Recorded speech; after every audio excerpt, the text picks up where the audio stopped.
أعوذ بالله من الشيطان الرجيم بسم الله الرحمن الرحيم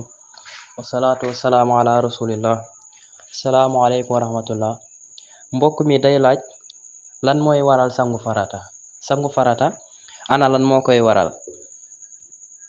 te liy waral sangu farata bu la dalee est-ce que am na leneen loo mën a toxal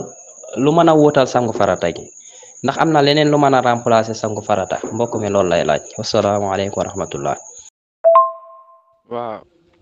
mbokk yi mu mel ni kaw gi laajoon na ni ki sangu janaba warta amul ndox nu muy def bu boobaa mën naa tiim maanaam bu fekkee ni gàntal sangu janaba da am ci moom mu mel ni am na sax ndox waaye mënu koo jëfandikoo ci ab médecin bu xam ragal yàlla wax ko wala amul ndox ci faaxan kon nag fa in lam tajidu ma'an fa tayammamu kon ki war a sangu janaba te amul ndox mën naa tiim comme bu waroon a jàpp te amul ndox tiim waaye nag saa bu amee ndox day jàpp afwan saa bu amee ndox day sangu farata lam julli woon lépp it du ko baamu waat wér na wallahu taala alam